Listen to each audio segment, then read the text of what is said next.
We're here. How you doing, everybody? Welcome to Traveling with Bruce, the live show. Surprise live show. Welcome to Saturday, August the 22nd. Yeah, August 22nd. That's a good date.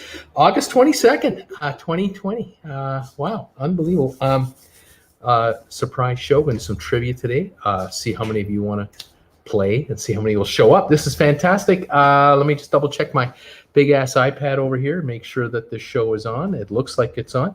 There it goes. Yep, we're live on the Stock Markets with Bruce channel and on Traveling with Bruce over here. Let me double check that on my big ass iPhone, which I have right here at my disposal. And there it is. And it looks like there's an ad playing on my commercial on my channel. How about that? And there I am. I'm talking away. And folks are talking to me. This is a good thing. This is exactly how we want this to happen. How are you doing, everybody? Welcome to Saturday. No agenda today. I hope you're doing well. Say hi to me wherever you're watching me from. Let me know, where are you watching me from today? What's your high temperature today where you are?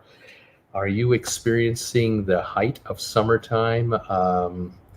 Getting a storm coming through your neck of the woods, whatever. If you have any questions about the stock market in general for my stock market channel fans or cruise ship info, if I can answer it, I will. I'll do the best I can. I've got trivia ready to roll here in a few minutes, and we'll have some fun, hang out for a little bit, and all is well. Thank you for those of you who have become sponsor members of Traveling with Bruce. Really appreciate that. We are approaching 50 sponsor members now on this channel. I'm blown away almost every week. A couple more come on in. It's fantastic. 33 cents a day. You can become a sponsor member of TWB. And if you do, you get to hang out with the gang on Monday nights at 7 o'clock Eastern, 1 hour before the big live show that I do every Monday night. You get to hang out for the sponsor member hangout show where it's just me and the gang, and you can talk to me whatever you want. If you're a cruise nut, talk to me about cruising. If you're a fan of the stock market, talk to me about that. If you're a YouTuber and you need some advice on how to be a better YouTuber, hangout show. You can talk to me about whatever you want. Doesn't matter. It's an open mic from 7 to 8 o'clock on Monday nights, and love hanging out with you guys, especially all of you who are sponsor members. That is wonderful. And then, of course, 8 o'clock. It's the big show, like this show is. Anyone is welcome. Everyone is welcome, and we talk about cruise ship news, what's going on Monday nights, and say hi to everybody and take it from there. Thank you all for being here. We just finished celebrating our third birthday on, was it this past Monday? Still got that very expensive noisemaker that I picked up. And that was a good time. Appreciate all of you who are popping in to say hi to me for that show. That was wonderful. Also, those of you who are joining me on Facebook, the Facebook group page for Traveling with Bruce, thank you all for doing that. And again, thank you for being here. Let's see who's here, and let's say some hellos if we can. We have Mrs. Brittany Anderson here saying hello to everybody. 7 certifications as a travel agent, 1 with Royal, at 6 others with another company. Way to go, Brittany Anderson. You are making it happen there. Susan R., congrats, Brittany. Jen is here. Hi, Brittany. Good for you. Jen, thanks, Bruce. Such a nice Saturday surprise. And Kirk Brunson is in the house from the Big Apple, another sponsor member. Thank you for being here, buddy. I'm not so looking forward to the weather that I should be facing this week. Not 1, but 2 storms within 2 days of each other, meaning Monday and Wednesday. That's right. There are 2 tropical systems in the Gulf of Mexico working their way up to the Gulf Coast. And thankfully, there are no cruise ships in the way of these 2 storms. There would never be ships in the way of these 2 storms. But without any cruising going on, it's just not big news as far as we go as cruisers. But if you live down there, it's a big deal. Kirk Brunson, hi, Bruce. Kirk from New York. Welcome, buddy. Ed Tolleson is in the house. Hey, Ed, how you doing? Welcome to the show today. Eileen, hi, Bruce from Amsterdam. Hi there. How you doing from Amsterdam? David East is here. Hi, Bruce. Hi, David. Kay Sandell from North Carolina. Hi, Kay. Welcome to the channel today. and the surprise live show. Margie Butcher, hiya from Arizona. How you doing, Margie? Noah Lemon, hello everybody. Excited for the stream today. Watching from Pittsburgh, Pennsylvania. High temperature of 91 today. Welcome from beautiful Pittsburgh, PA.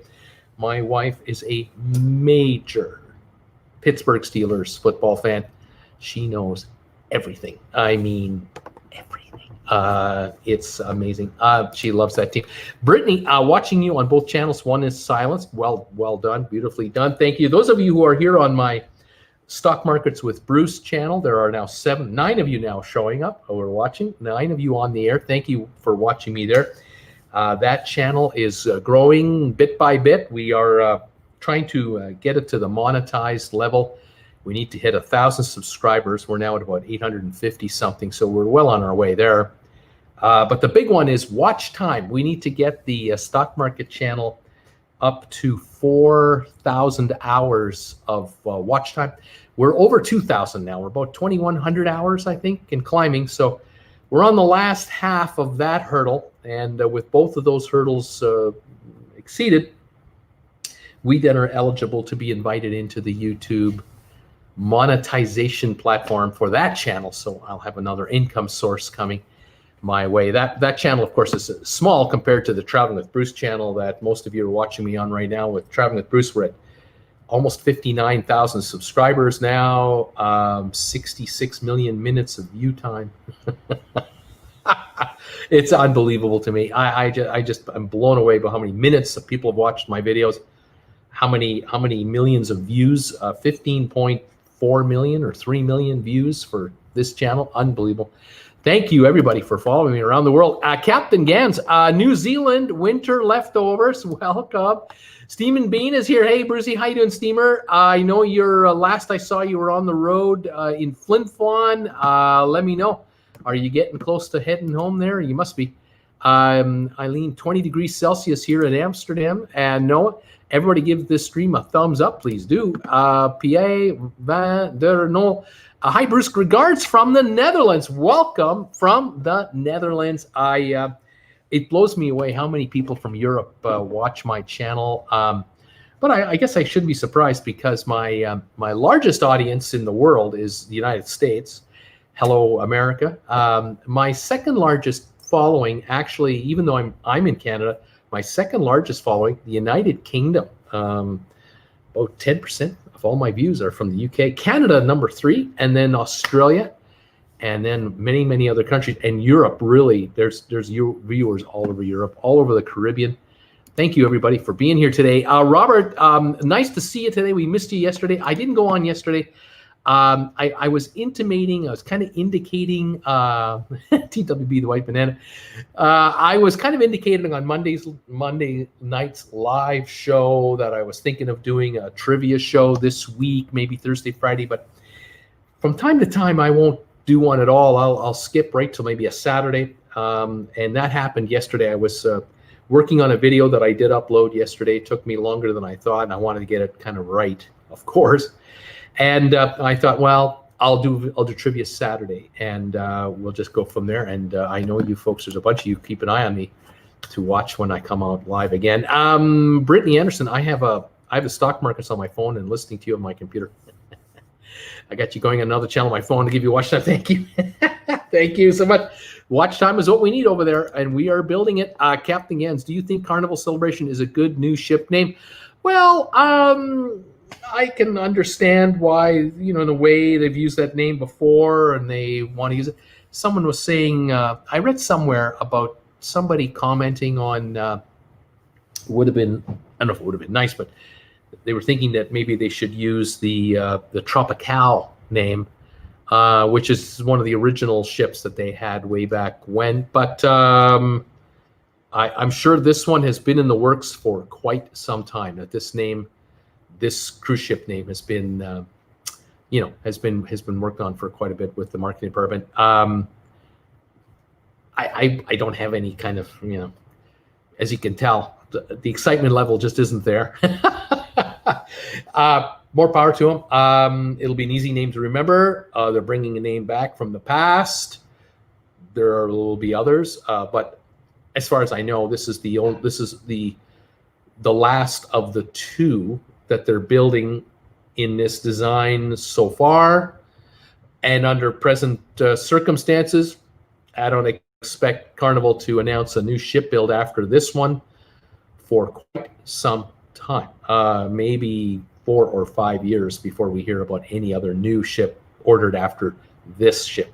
It makes sense for the shipyard to go right into production of this ship, go right into it, because they just finished the Mardi Gras. They can go right into this one with minor tweaks, few improvements here and there, and get right into it.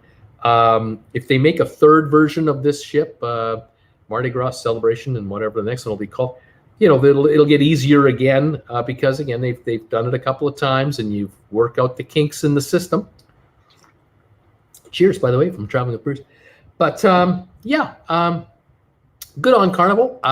This ship and the Mardi Gras, both ships will be totally sold out, probably for the first year, if not the first 2 years of sailings.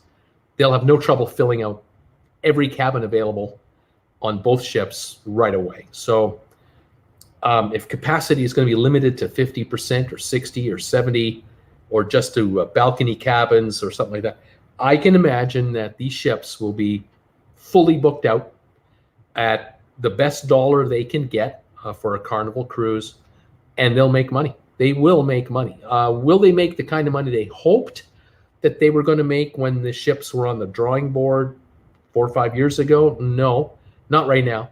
They're certainly going to limit the number of people on board for social distancing and what have you. Whether there's a vaccine or not doesn't matter.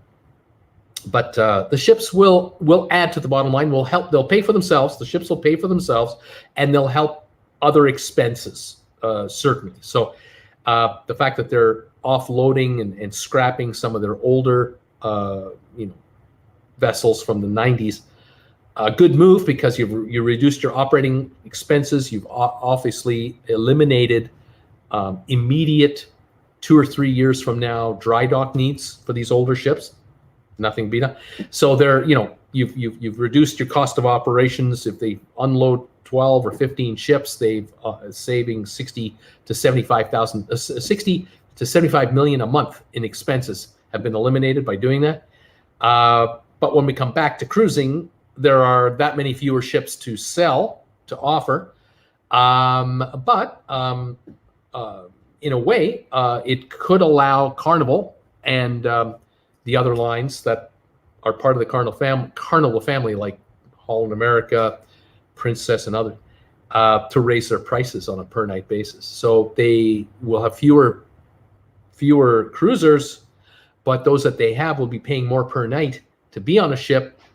They'll be operating a ship with fewer passengers on board, but those that are there are paying more to be on board. So it's a bit of a yin and a yang. I would imagine that they won't have as many crew on board the ships.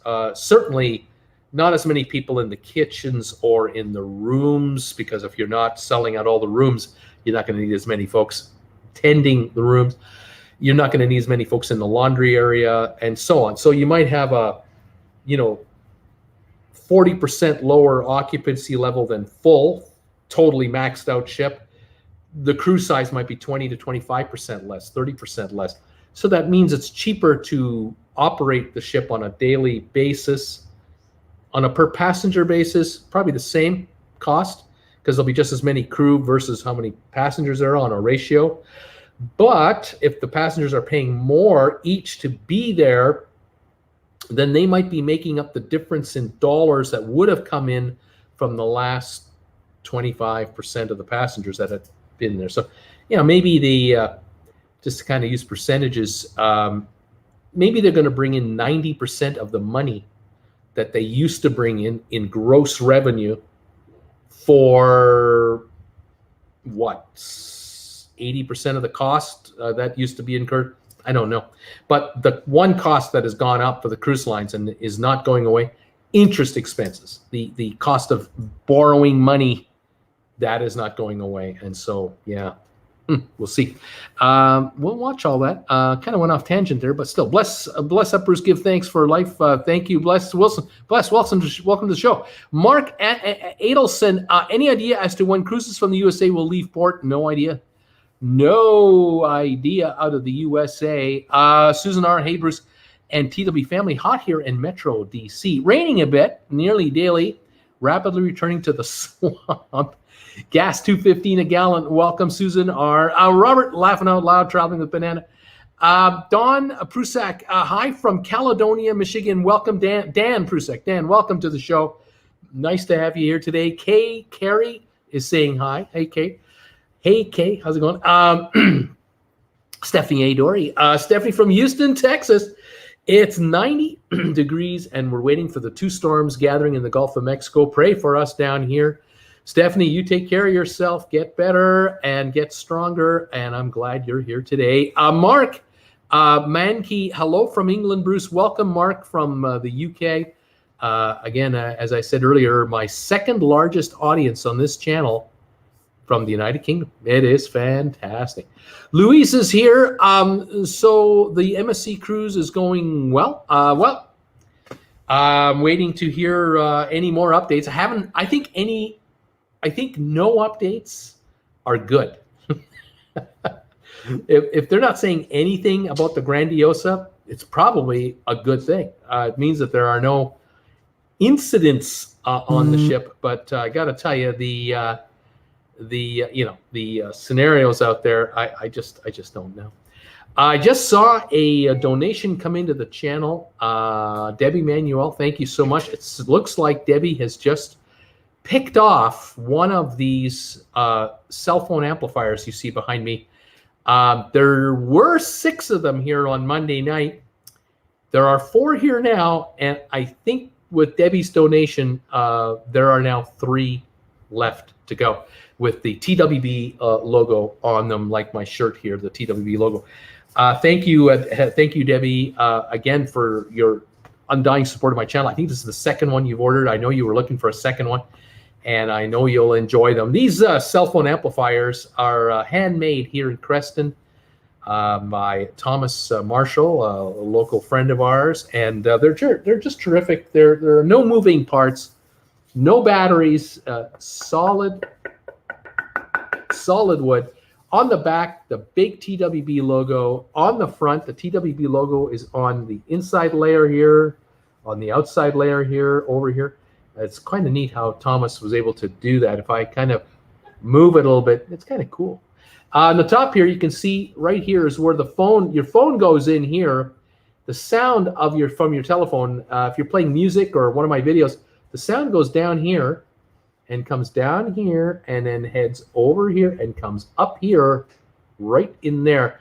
And this just projects the sound out across your room or across your deck, in your office, wherever you want this to be, in your kitchen. You can tell this is handmade because Marshall puts that little brand on there. Handcrafted by J. Marshall Thompson. And it's sourced with local wood here from Creston, all around. We're surrounded by trees, people. And like I say, you make a donation to Traveling with Bruce through my PayPal donate button, which you'll find a link down below, or you'll find an emoji up here maybe on my homepage. It's a $50 American donation, and that'll include shipping. I will ship this to you airmail anywhere in North America. If you're from overseas, if you're one of my wonderful friends in Europe or Australia, Asia, if you're not in North America, you're going to have to add $10 to that price, make it $60 American, so I can cover the cost of the added cost of shipping from Canada. But we sent 2 out the other day. It looks like I'm going to be sending another one out to Debbie now. So that leaves 3 to go with this logo on it that we just got last week. Your support is never ending. Thank you, all of you, so very much. I appreciate it. Sean is here. Hi, Bruce and everybody. Another smoke-filled day in Northern California. MJ Grandsar, good afternoon from Kissimmee, Florida. Rainy and humid still, but glad to be out of China for a while. Welcome back. Jeannie is here. Hello, Bruce and TW family, from Bill and Jeannie in East Tennessee. Mostly cloudy, 81 degrees. Welcome, you guys. Thank you for being here again today. She's also a sponsor member. Both those guys are. The Gaming Tex. Hi, everybody. Hey, Gaming Tex. Welcome, buddy. Susan R. So swampy. Had 385-degree poplar trees rot out. 85-foot poplar trees rot out, and almost 2 hit the house. Oh my gosh. When they get that tall, they're heavy. Debbie Manuel, hi TW family. 90 and smoky with premium gas at $3.29 at Arco in Northern California today. Welcome, Debbie. Again, nice to see you here, and thank you for this donation for a new cell phone app. Ramon Kunz is here. Hi, Bruce. Ramon from St. Thomas, Virgin Islands. I think you guys are on are you on a new lockdown?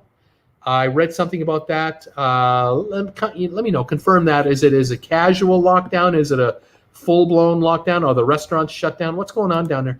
Let me know. Dan Yellow from Caledonia, Michigan. Dan, fantastic. Steamy Bean, the Canadian Football League canceled its season.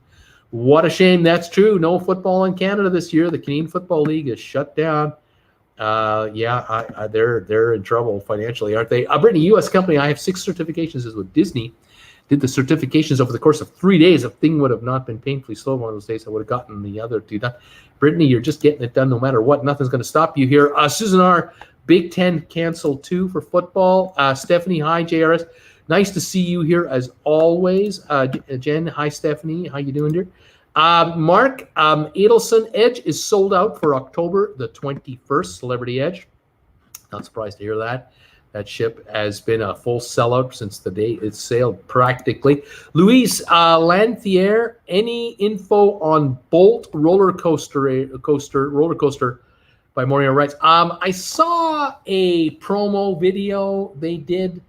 If you look it up on YouTube, you can find like Carnival roller coaster. You'll find They did a promo. They sent a guy to the factory in Europe.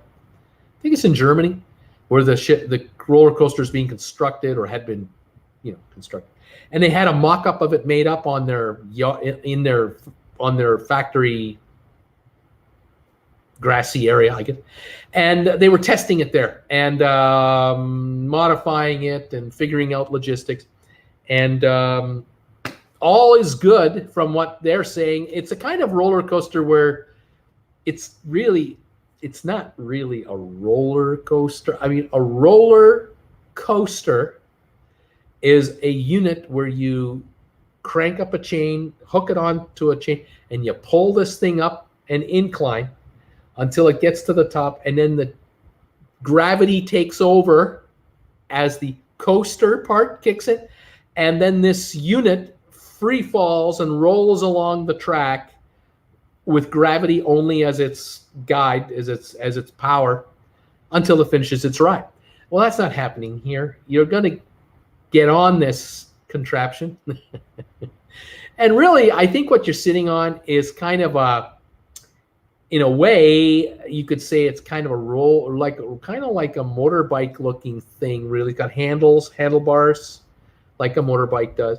And it has a speed adjuster on your hand, and you can push the button as to what speed you want it to go, because the unit you're on is motorized, electronically motorized, and it will go along the track, which goes up and down and does the turns and all. But it's not a roller coaster.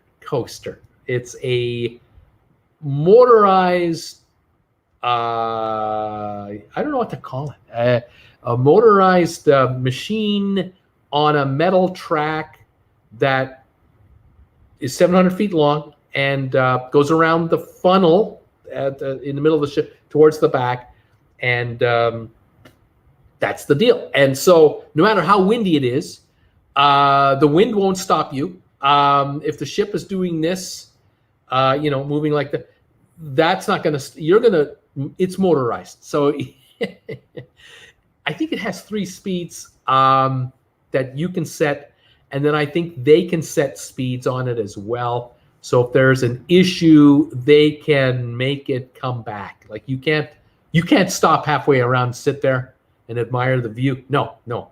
You will go around at a minimum speed, and you will be returned to either the starting point or to another point on the track that they can, quote, get to you if necessary for whatever reason. So I'm sure they're doing all this testing. And like I said, I've heard nothing, unofficial or official about anything wrong with it. It's progressing. Kirk Brunson doing a cookout on my terrace today, playing your live stream on my wireless speaker so the neighbors can hear. You need a cell phone amplifier. That's what you need on that place. If you purchase an interior cabin and all of a sudden they change the rules to balcony cabins only, would you be expected to pay the difference, or would your reservation be canceled altogether? Well, that gaming text, that's a very good question. I don't have the answer for you in any official capacity. I kind of wonder if there's a lot of people out there who've purchased inside rooms on purpose, thinking that, by the time the cruise happens, they'll be limited to balconies only, and maybe we'll get a free upgrade because, we've already paid for the room, I don't know. I don't know. We'll find out. When I know, you'll know. But at the moment, I don't know. Kay Sandell, we've had 4 cruises canceled this year thus far. Have one booked for December the 6th and January the 30th. Sure hope those go as planned. I hope nothing, I wish nothing but the best for you. I will show you something here. This photo right here. Let me just pop this up right here. There. Those of you who don't know, that ship right there, that is the Harmony of the Seas. And that is a ship that I am hoping to be on for December the 6th. It's a group cruise we're doing. And we're hoping that we can leave, I believe we're leaving Port Canaveral to go here. We can see the map here. We're going to leave Port Canaveral on December the 6th. I think the next day, the 7th, will be in Coco Key. I think it was the next morning. And then we have a sea day or two. We go all the way down to Saint Martin and St. Thomas, St. Thomas and St. Kitts. And then we come back to Port Canaveral, and there's several sea days in the middle of all this. This is a 1-week cruise. That is, anyway, it is a proposed 1-week cruise. Here is Coco Key. Here's another shot of Coco Key right here. And then here's one of those private cabanas you can rent, or one of the smaller, up to 6 or 8 people cabanas. You can also get smaller than that and larger than that cabanas. I was talking to Bobby Yesman today. I was asking Bobby, what do you think? Are we going to go on this cruise? And he said, yes. And I said, yeah, but what if they cancel it? Would you be okay if they cancel it because of the virus? He went, yes. So Bobby was really no help at all. But Bobby's a good guy, and he does the best he can with what he's got. For those of you who don't know who Bobby Yesman is, you may want to join my Facebook group page at the least, and you'll find a video there of a strategy meeting that was held here in Creston. We hold them all the time. There are 4 of us that are around the table discussing the future of this channel and the logistics and everything about this channel. And Bobby is one of the 4, and you'll get a kick out of Bobby, I'm sure. But from time to time, I ask him what his thoughts are, and he's a very agreeable fellow, Bobby Yesman. Very agreeable. I've never had a problem with Bobby. He's just great. Anyway, Kay, we're going to find out what happens as the year goes on. We'll see if even our group cruise gets canceled. Mark tried to book for 2021, and Celebrity's kind of selling quickly. I hear you there, Stephanie. Bruce, when will the next TW cruise set sail, do you think? The next Traveling with Bruce group cruise. That's a good question, Stephanie. Boy, I wish I could give you a definitive answer because only the December one is now, booked, still alive, but we'll see if it gets canceled or not as we move on here into September. The second group cruise we were supposed to have was February 2021. It got canceled because the the ship we were going to be on, the Odyssey of the Seas, is not going to be ready on time, so that got canceled. And I was thinking of a group cruise in like maybe May or June, but I'm not even thinking of a group cruise right now to even think. And then beyond that, I was thinking next year in the fall. But until we really know the future of cruising, I don't see me trying to book a group package, because there won't be any available for groups. The cruise lines are going to be up to here in people who have future cruise credits that have to be looked after. People who've taken refunds and now want to rebook now that they know they can go. They're going to be, for the next 2 years, totally sold out. Depending on how cruises go, they'll be totally sold out. And so group availability will be next to none for a couple of years. So to me, I don't see a group cruise happening until 2023. And I will be then 68. I'm 60, almost 65 now. I'm just about to turn 65. So I'll be 68 by the time they have group cruises available again. And this channel will be 6, 7 years old. I don't know if you guys will still be around. You might be so sick and tired of me. You'll have moved on to other YouTubers. I have no idea what's going to happen in the next 3 years. We'll see. Hello, Bruce, says Tim Pictures. Do you think that Fred Olsen's Bodega and Blackwatch are going to be scrapped? Maybe they have a future with another classic operator. These are such unique ships. Regards from Germany. Tim Pictures, thank you for asking, and welcome to the show from Germany. Well, there's a problem, I guess. There's a couple of problems, actually. There's not one problem, several issues. If you want to acquire a cruise ship that's almost 50 years old, built 72, 48-year-old cruise ship, you've got to understand a number of specific things, okay? A lot of the parts to keep a ship like that running don't exist anymore. The factory that originally built that ship, they haven't built a ship like that in 45 years. So there are no spare parts available for these ships. So if something major breaks, it's a custom build, which is mucho expensive, very expensive. Now, the other thing to think about with these kinds of vessels is that when they were originally built and originally, sailing, they were sailing at that time in 72, 73, 74, 75. They were sailing under different environmental rules that we have now. And so these ships, something tells me, are severely limited to which ports of call they can go to, certainly in the Mediterranean area. I think if they try to go to a number of ports in the Mediterranean, they're not allowed in because they're burning the old bunker fuel, diesel, the cheap fuel, unless they've got scrubbers on board or major money has been spent and will be spent on the environmental side. These ships may not be allowed to, in the next 5 years, even enter certain international waters. Like they won't be allowed in the waters of France or Italian waters. They'll be stuck in international water.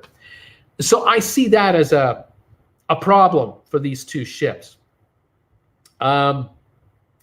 If I'm a cruise ship operator, and I'm looking to expand, this is the best time. I couldn't have asked for a better set of circumstances to expand my cruise line, because every cruise line in the world probably has a ship for sale or more. And I think Fred Olsen did the right thing. Fred Olsen, talking to Holland America, owned by Carnival, you got a willing seller. Holland America wants out of 4 ships, the 2 here in this case, the Rotterdam and the Amsterdam, with Fred Olsen being a buyer and and Carnival, Holland America being a seller, and everybody else is a seller, oh, the deal they got to buy these ships would have been fantastic. I wouldn't be surprised that Carnival, through Holland America, that they might have arranged kind of a wet lease arrangement where something like that, where, for example, maybe they wanted 25 million a ship or 50 million for each of these ships. Ships are up and running. All you got to do is just paint the name off, take the old name off, paint on the new name, change all the corporate logoing inside. It'll cost you some money, but you have to rebuild anything major. But you can get these two ships up and running for less than $1 million for each of them, I'm sure, and they're good to go. But I bet you that maybe Carnival is acting as the banker and sold these ships to Fred Olsen on a deal where they said, you guys pay for the conversion to convert them from Holland America to Fred Olsen line ships. You do that part, and we'll sell you the ship for like $1 million down, and we'll give you a $39 million loan for 10 years. Pay us $3.9 million a year, and we'll charge you 1% interest. Like nothing. And we'll do that deal as soon as you start sailing. So between now and when you get your first passenger on board, you only pay the conversion cost to convert the ship over to a Fred Olsen line. But don't make any payments to us until you start sailing again, because who knows how long the downturn is. And maybe that was the deal that convinced Fred Olsen to say, yeah, we'll buy those two ships. Yeah, why not? Because the price is right, or the deal is right. I don't know what the price was. Was it 40 million a ship? Was it 20 million a ship? Was it 15 million a ship? Was it 30 million with 5 down and a $25 million balance? I have no idea. Is it nothing down, like $1 down? And then payments starting in 3 years? I don't know. But I'm pretty sure that any cruise ship that wants to start sailing right now, there are deals like this available on far newer ships than the old 50-year-old, 45-year-old ships that we're talking about here. These two ships, the Boudica and the Black Watch. I think if a ship company came to Fred Olsen right now and said, would you sell us those two ships for $5 million each or $10 million each, just above scrap value? Like scrap might be $5 million, $3 million, just the steel, the copper wiring and stuff. But if someone came to him and said, we'll pay you $1 million more than the scrap value, they take that deal. And they would probably take the deal where you give them $1 million cash now and then make payments for 5 years on the balance. Maybe you can get the ship for $5 million, $1 million down with a $4 million loan over 5 years. Pay us $800,000 a year for 5 years. Give us $1 million up front, and you can have whichever one of these two you want. So get both of them for $10 million. That could be the deal. That could be how cheap these are, because these are going to be hard to sell to anyone else. Because again, whoever buys these, where are you going to sail them to that will be popular with the sailing public? And how are you going to keep them maintained if something major breaks because it's a rebuild? I don't know how fast these have to go back into dry dock. That's the problem. The opposite, of course, is selling. Carnival's just happy to get rid of the two ships they got rid of for Holland America and the other two. And Holland America has a new ship on order, which is coming out next year. So, they're going to replace these older ones with newer ones, but they'll delay it down the road. But, it could be that the two Holland America ships that Holland America sold off to Fred Olsen, those ships could be running $3 million a month, $1 million a month, $2 million a month, just to keep in the water while they're not sailing. So I don't know how this deal is going down. the folks at Fred Olsen are delighted. They've moved up in years. They're newer, bigger. The ships are very good performers. They've sailed, very reliably, and so they're excited. And they're thinking long term down the road. We're going to be in business a while, because I think that the acquisition price was so cheap to get these ships that it's a no risk deal. We'll see. We'll see what happens. Stephanie, doing pretty good, Jen. I'm doing great. Physical therapy is what she's about right now. David, massage therapy. Hi, Bruce. I wish cruising would start again so I can massage you again. Oh, thank you. I don't know favorite massage. I don't recall David giving me a massage on a cruise ship. Stephanie, slowly walking around with no walker. Yes, way to go, Stephanie. You're recovering from that stroke of yours. This is great news. Stephanie, I'm delighted. I'm sure you'll be up and running before too long. I think Stephanie's going to just keep right on improving. This is great. Jim Evans, can you demo it? I forgot what we're talking about. Dawn, demo would be nice. Demo about what? MSC not playing around. Denied a family. MSC is not playing around. They denied a family to get back on board because they went off on their own. You want me to demo the thing? Way to go, MSC, by the way, for kicking those people off. Yes, this unit right here, the cell phone amplifier. Okay, let's see if we can make this work.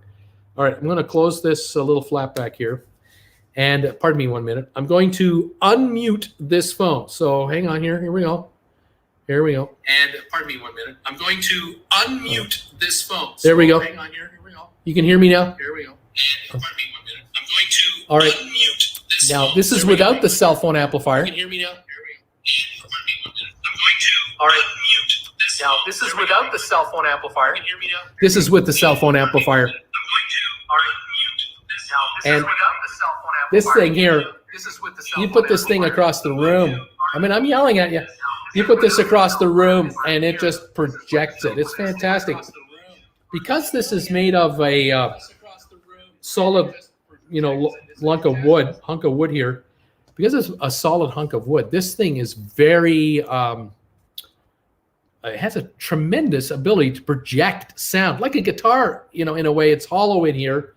It's hollow, and it just comes out, and it just the sound just goes blaring out of here. And for music, you can't beat this for putting your favorite tunes on, whether it's in your office or whatever.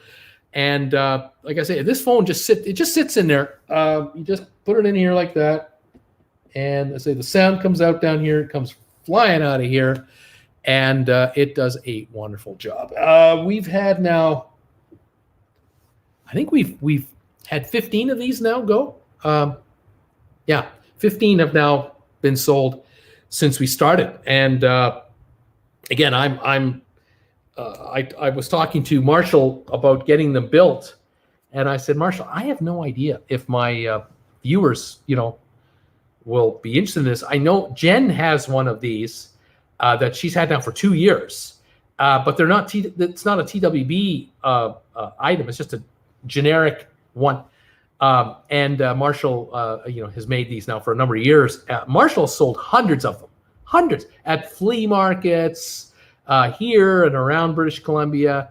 He sold a bunch of these. And when I mentioned to him that we're doing Traveling with Bruce merchandise with TWB logos, he said, hey, have you ever thought of one of those? And I thought, can you do that? Can you put my logo on the front and the back of one of these guys? That would be neat. I'd be the only YouTuber in the world with this.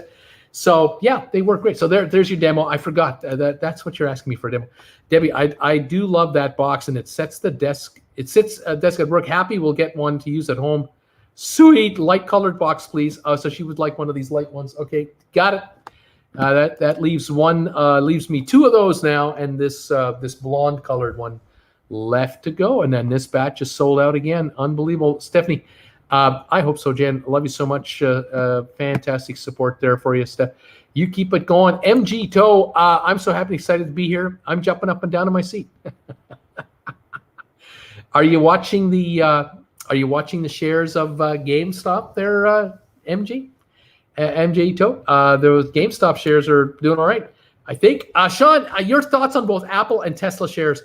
Both have nice run up before their stock split for next week. Yes, both have gone a little too far, too fast in a historical way. Were both of the company shares undervalued 3 months ago? No, they were fair valued. Are they fair valued now? I would say less so now because of how far they've gone. I would not be an aggressive buyer today at these prices for these companies. I think I would be more reflective and patient and look for a pullback. But for anyone who has these shares, congrats, number one. Number two, what do you do?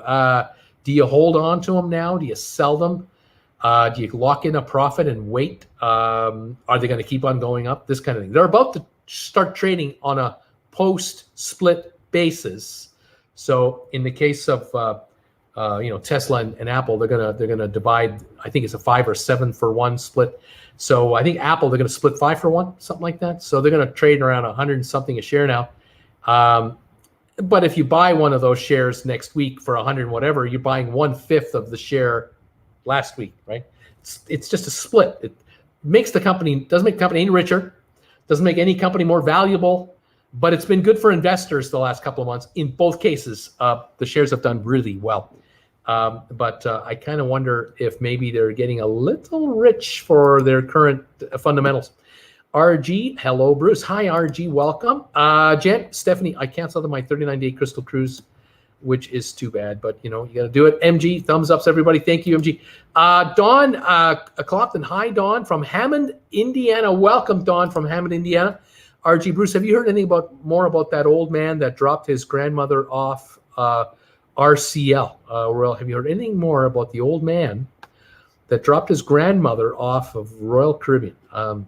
I don't know anything about this. Is this brand new news? I don't know anything about it. Bill Miller, Bill, hi, Bill. Hi, Bill, checking in from God's Waiting Room, St. Petersburg, Florida. Funerals are on hold this week because of incoming storms. That's right. I can believe that. Wanda is hello from Diamond Bar, California. Hi, Wanda. Welcome from Diamond Bar. Stephanie, 2023 sounds good to me, Bruce. We'll still be here. Yes, we will. We will be here. Stephanie, Jen, we'll be here. Oh, no, not quite Crystal. Not a Crystal Cruise. You didn't cancel that. Stefan Nieder, hi. Greetings from Switzerland, Bruce. You said that Norwegian has moved all ships to Europe. My question is, how can all those ships even sail in Europe profitably if all the brands sail there together? Well, that's right. What will happen? I think that cruise lines in the last few weeks have been moving their ships out of U.S. waters. There are far fewer now near the U.S. coastline than there were 2 months ago, 4 months ago. A number of ships have decided to sail to Barbados, Bridgetown. A number have decided to go to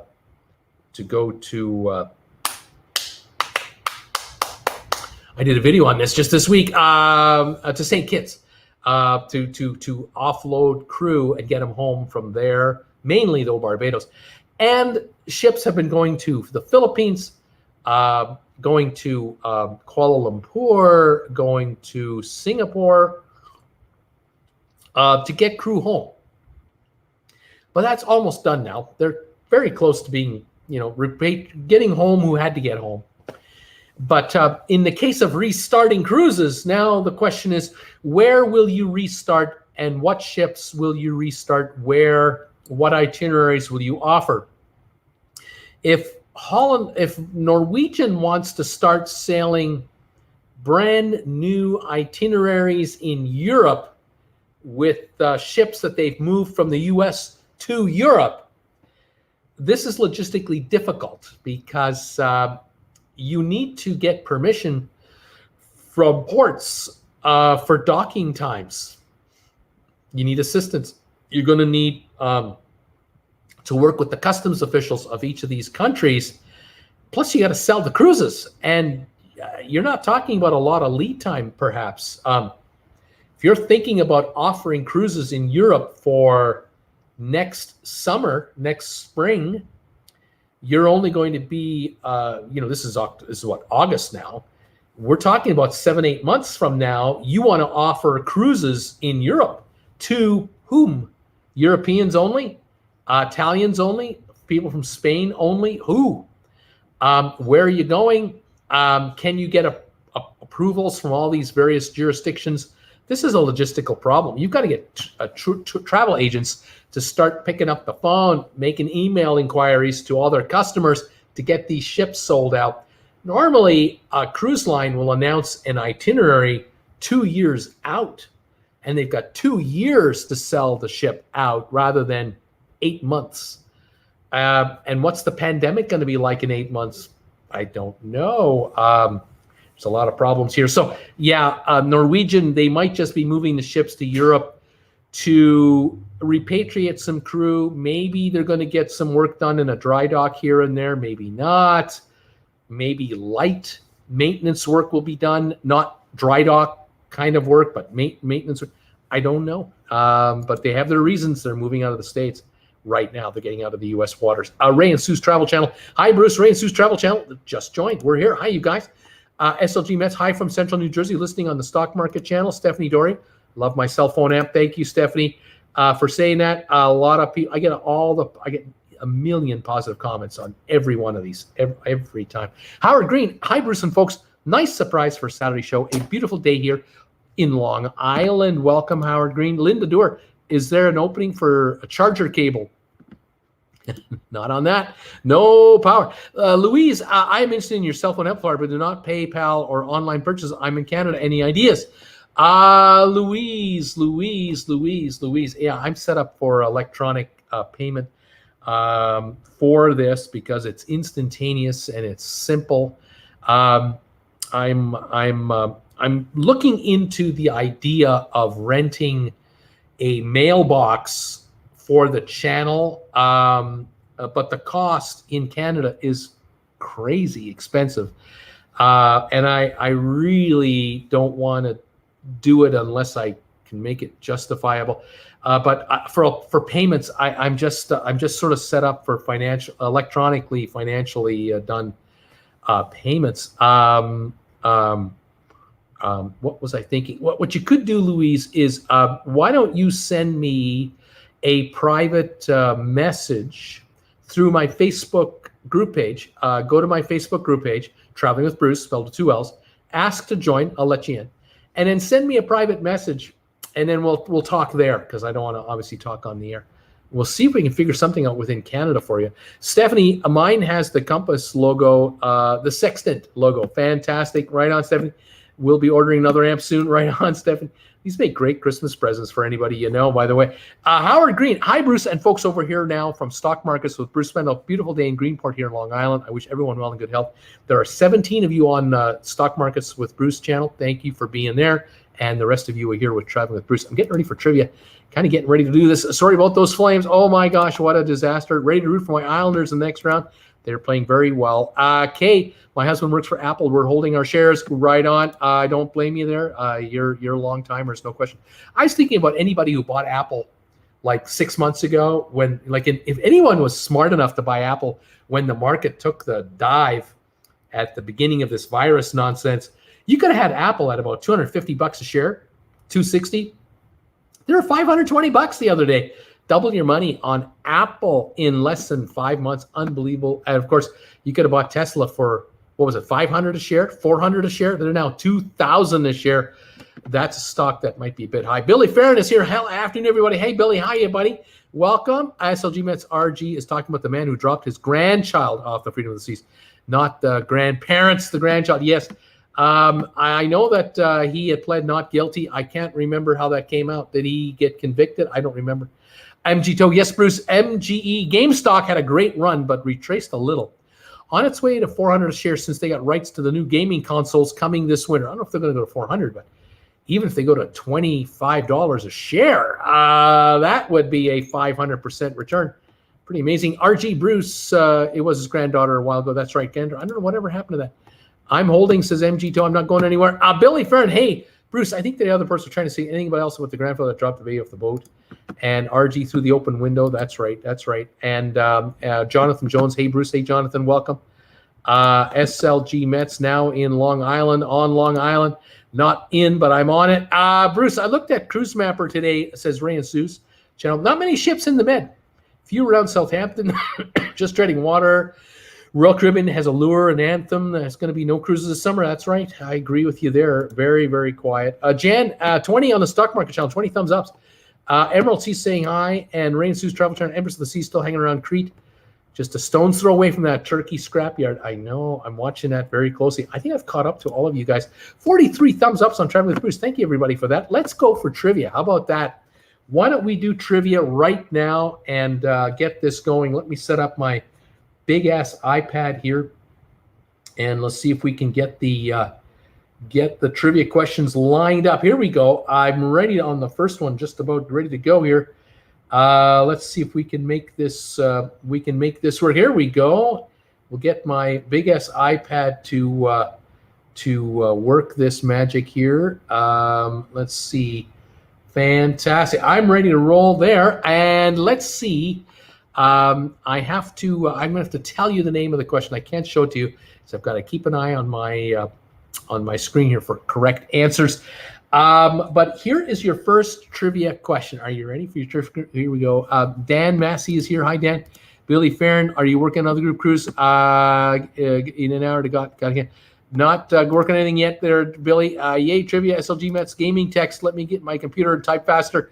Brittany, ready for trivia. We're ready. Alex Pauling is here. Good evening, Bruce. Hope all is well. Hope all is well. Thank you, Alex.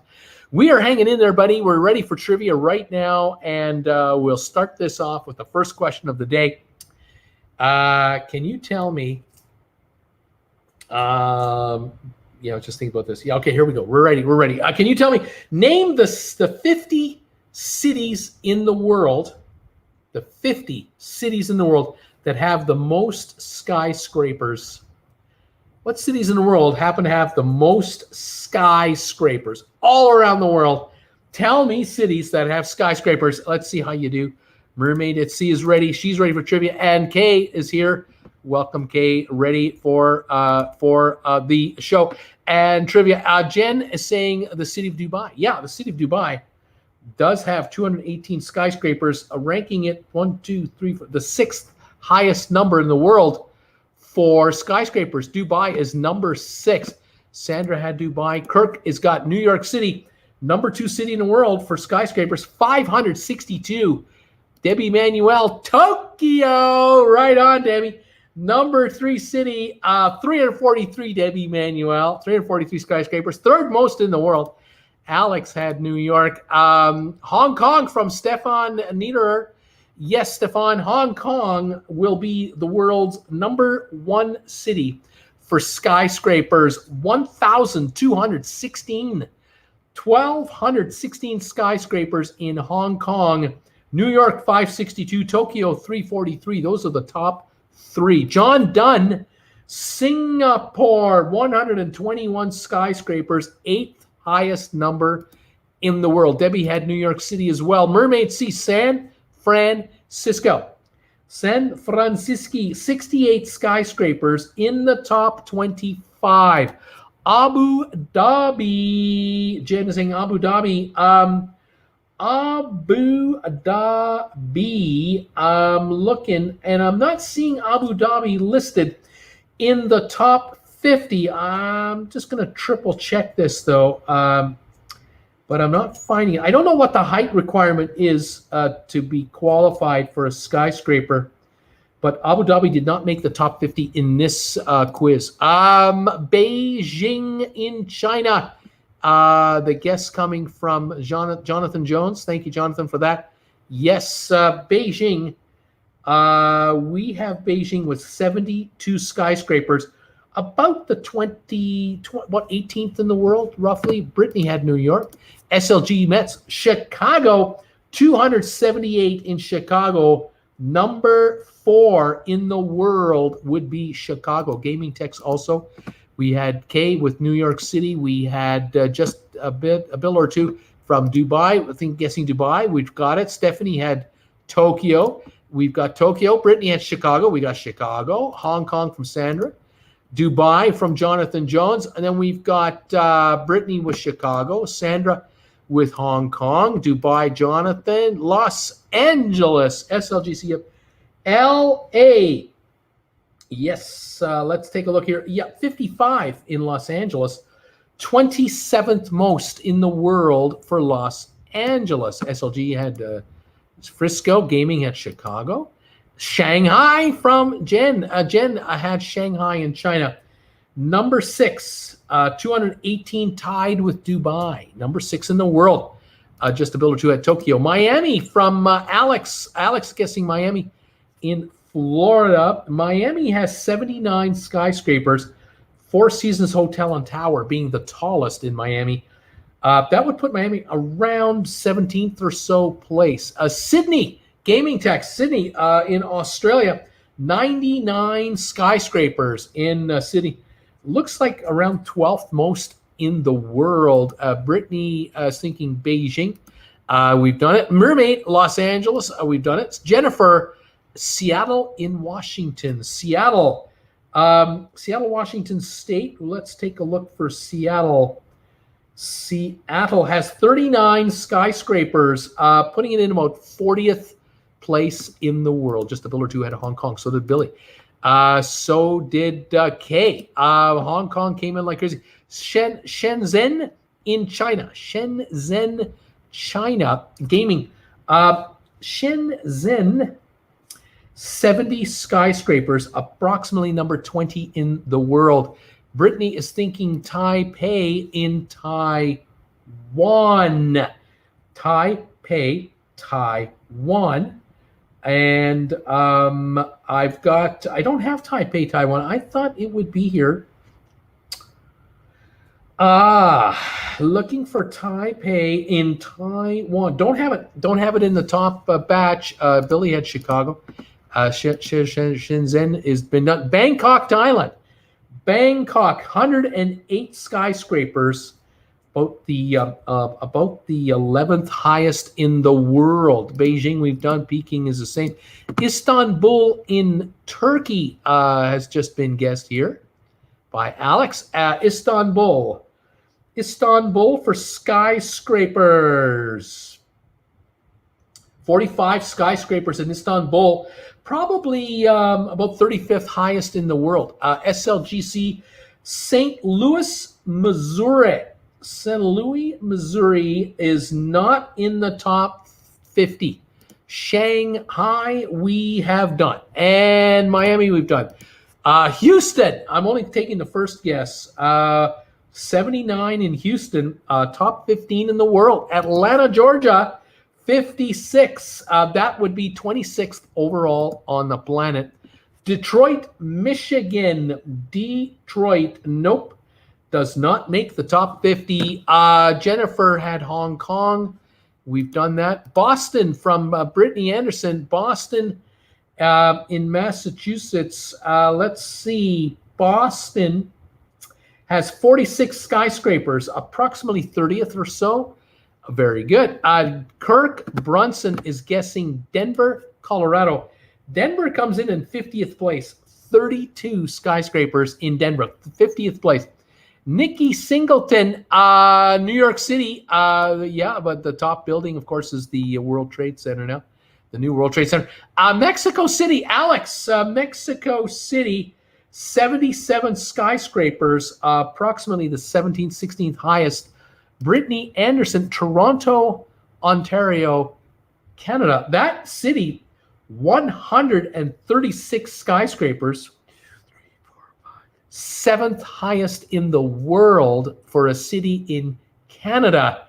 Number 7 in the world. It is the business center of Canada. Mexico City, we've done. Cairo in Egypt. Cairo for skyscrapers.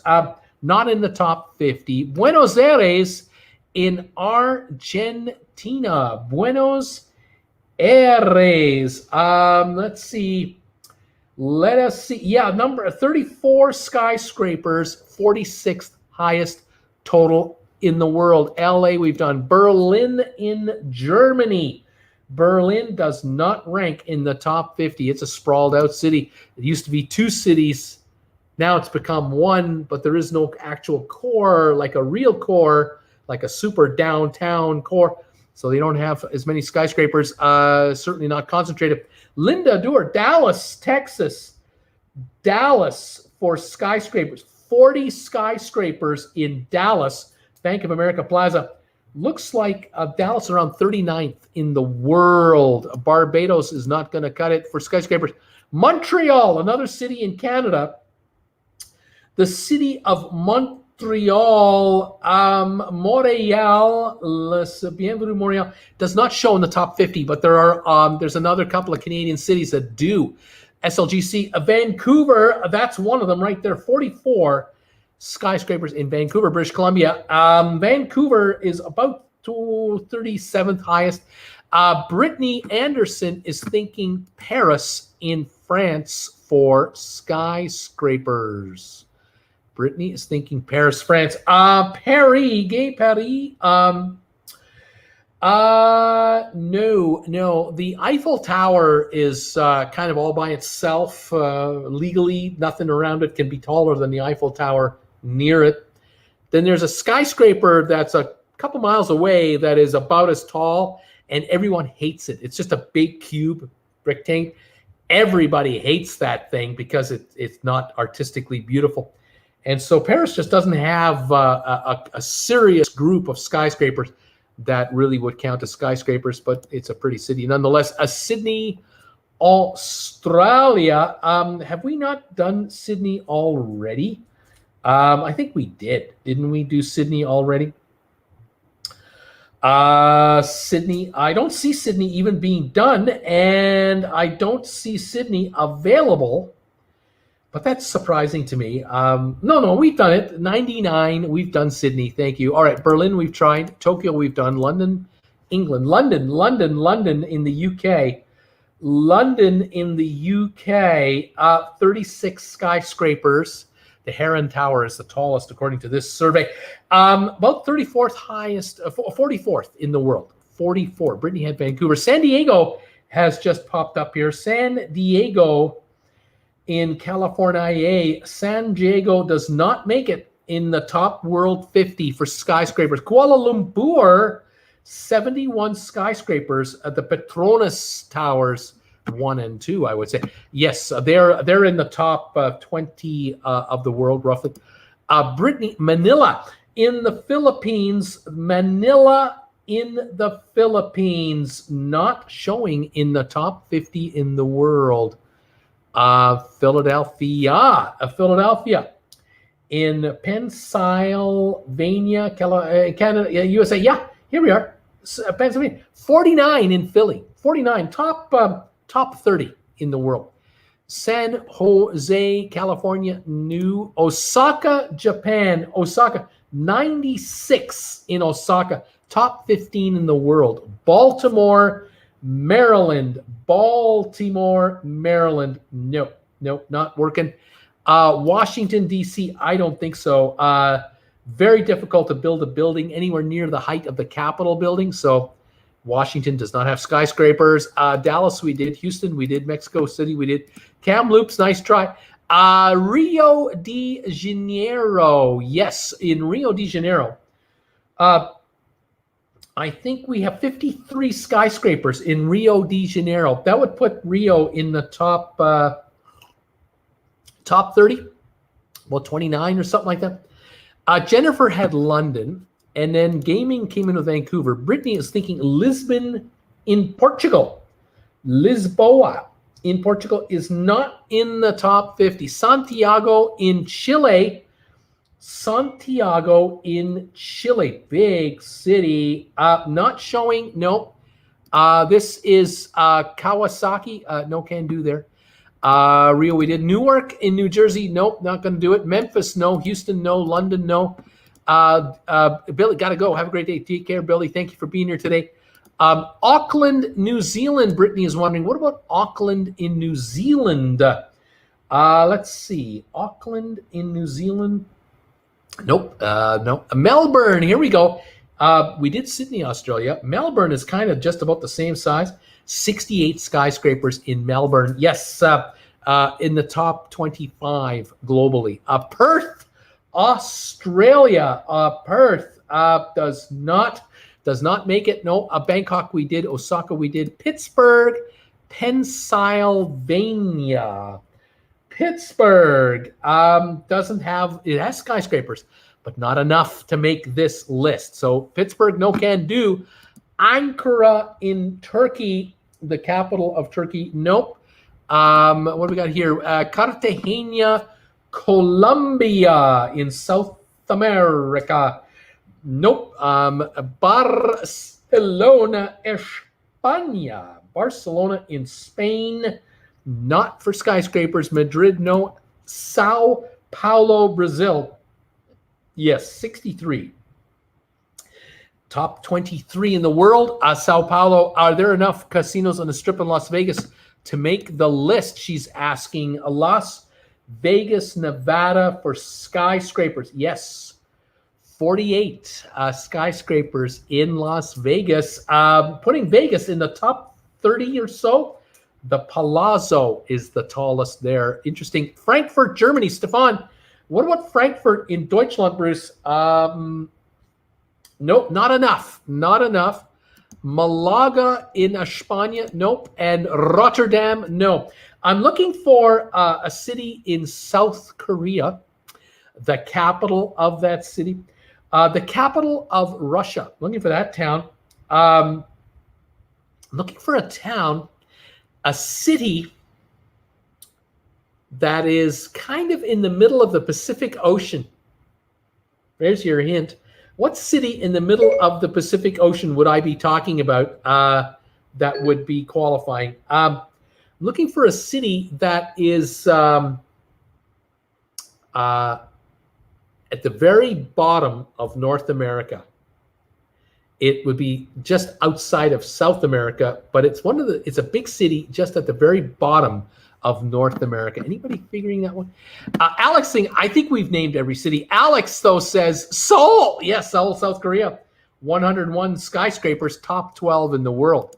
Lamar had Singapore. We've done Singapore. Seoul, we got. Everyone's getting Seoul. Linda, Honolulu. That's right, Linda. You got it. Honolulu in Hawaii. Honolulu has 59 skyscrapers on that little island over there. Top 25 in the world, number 25. How about that? Honolulu. We have Brittany coming in with Moscow. Yeah, 84 skyscrapers in Moscow, top 15. Everybody else is coming with Honolulu like crazy. You all nailed it here. Pyongyang in North Korea. No, not enough to count. Peru, that's a country. Austin, Texas. No. Miami, we've done. Panama City. Yes, Panama City. Everybody here is coming in with Panama City. Panama City, 54 skyscrapers, about 28th most in the world. Many. I'm looking for the biggest city in the country of India, the most populated city in India. I'm looking for a city that's a 5.5-hour drive away from this guy's house. What city is 5.5 hours away from here that happens to have 48 skyscrapers? 30th most in the world. I'm looking for another city in Australia. Starts with the letter B. Anybody know that one? Here we go. We've got Hong Kong coming in. Singapore. We've done those. Delhi already. Mumbai. That is the city I'm looking for. Mumbai. 52 skyscrapers in India. Top 30 in the world. We've got more guesses coming in now. Oh, I've triggered you guys. The Mumbai guesses have come in. Seattle, we've already done. Vancouver, we've done. Now, Calgary, yes. Calgary, Alberta, Canada, 5.5 hours from my house. A city of 1.1 million people. That's all it is. 1.1 million people. They got 48 skyscrapers. A lot of them have got a lot of vacancies right now. It's an oil town, but 30th most in the world for a city of 1.1 million. That just blows me away. There are more skyscrapers in Calgary than Boston, Istanbul, Vancouver, Dallas, Seattle, London, Buenos Aires, or Denver.